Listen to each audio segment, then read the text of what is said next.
Hi friends, బాగున్నారా? అబ్బా 12 అవుతుందమ్మా. బాగున్నారా ఫ్రెండ్స్? ఎట్లున్నారు? ఏంటి ఏం చేసుకున్నారు? ఇంటికాడ ఉండేటోళ్ళు, కోయట్లో ఉండేటోళ్ళు అంతా బాగున్నారా? అబ్బా ఫ్రెండ్షిప్ అంటే కోయట్లో ఉన్నంత వరకే అబ్బా ఫ్రెండ్షిప్. ఇంటికి పోతే ఎవరు కానీ పట్టించుకోరు.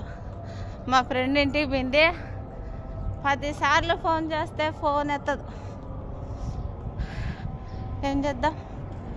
అబ్బా ఎండ చూడండి ఫ్రెండ్స్, మామూలుగా గాయల చూడండి. అస్సలు నీళ్ళు పోసుకున్నట్టు ఆనిపోతుండే బట్టలతో. కానీ ఈ ఎండ నేనైతే మరీ చాలా దూరం నడచాలా, అట్లనే ఈడియాలు సరిగ్గా చేయలేకపోతుంట. ఈ ఎండకు రోజు గొడుగు ఉండేది, గొడుగు మొన్న గాలి వచ్చిన రోజు తిరిగిపోయింది. ఆ గొడుగు లేక అట్లా నడుస్తా అంటే ఇంట్లో విని ఒక్క 15 నిమిషాలు అస్సలు ఊపిరి ఆడదు. కళ్ళు కనిపించవంటే ఇంట్లో అయిపోతే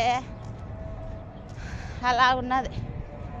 ఇలాగ ఆడోళ్ళము ఇలాగ ఎండకు గాలికి కొట్టుకుంటా సస్తా అంటే, ఇక్కడ చూడండి ఫ్రెండ్స్, బరాది పెట్టారు. ఒక అన్న నీళ్ళు తాగుతున్నాడు, ఎలాగున్నదో చూడండి. కోయిట్లో బరాదులు అలాగుంటాయి. అక్కడే ఒక ఫ్రిడ్జ్ ఉంది, ఫ్రిడ్జ్లో అన్నం పెడతారు. ఈ పక్క ఫిల్టర్ ఉన్నది, చల్ల నీళ్ళు పట్టుకొని ఎవరన్నా బయట ఉండేవాళ్ళు దా ఫ్రిడ్జ్లో కానీ అన్నం పెడతారు. ఎవరన్నా మంచి వాళ్ళు అయితే బయట ఉన్న వాళ్ళు ఆ అన్నం ఎత్తుకొని ఆ చల్ల నీళ్ళు పట్టుకొని పోతూ ఉంటారు. వాళ్ళకి దేవుడు చాలా బాగా చూస్తాడబ్బా. ఎవరినన్నా మర్చిపోవచ్చు కానీ ఆప్తలో ఆదురుకునేటోళ్ళను, ఆకిల్లో పెట్టినటోళ్ళను మర్చిపోకూడదు కదా. అలాగా ఇంత ఎండకు పనులు చేసి ఆడోళ్ళము ఊపిరాడక చేయలేక ఎంత ప్రెజర్ ఉంటుందో తెలిసిన.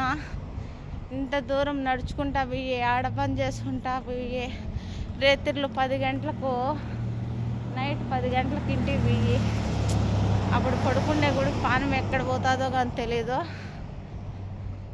ఒక్కరోజు 2 రోజుల పనులు అయితే కాదు. కోయిట్లో ఉండే వాళ్ళకు, బయట దేశాలలో ఉండే వాళ్ళకి అందరికీ అర్థమవుతుంది. ఇంటికాడ ఉండే వాళ్ళకి చాలా మందికి ఈ విషయం అర్థం కాదు. ఈ విషయంలో ఏమన్నా అనుకోని నన్ను తిట్టుకొని కామెంట్లు పెట్టినా కానీ నాకైతే బాధ లేకని, ఇంటికాడ మగోళ్ళు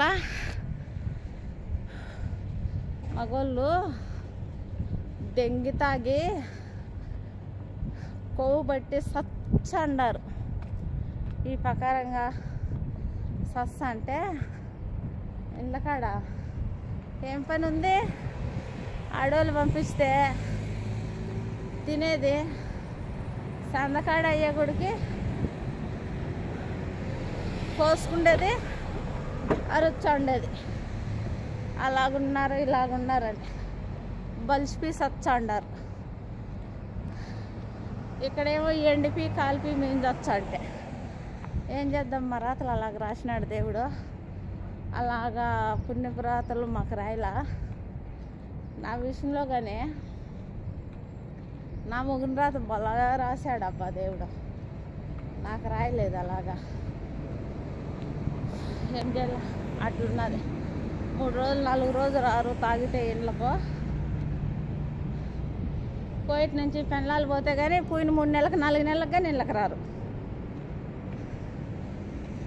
అంత ఇదిగా అంత ప్రశాంతంగా బతుకుతూ ఉన్నారు. నా బతుకైతే ఏడుస్తుంది చూడు. నేను ఫోను ఇలాగ పట్టుకొని ఇడి ఎదిస్తుంటే ఈ చేతి నుంచి కారి చెమట మా చేతి కింద మన నీళ్ళు ఒడిగినట్టు ఒడుగుతుంది. అబ్బాయిలు సారీ అబ్బాయి అంటే ఆర్బీలో బురక. నేను ఇడియా చేసే ముందు 1 మాట 2 మాటలన్నా ఆర్బీలో వస్తాయి.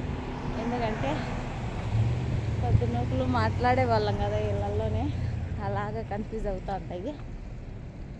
మన నీళ్ళు తాగితే మా చేతి కింద నీళ్ళు వస్తాయి చూడ, అలాగా నా అబ్బాయిలో పడుతుండే పట్టుకులు. అలా కష్టపడతా అంటే కొవ్వు బట్టి ఇళ్ళ కాడ మగవాళ్ళు బలిచిపోయి సచ్చండారు. Boyfriends. ఈ వీడియో నచ్చిన వాళ్ళు కొట్టండి, షేర్ చేయండి, ప్లీజ్ ఫ్రెండ్స్.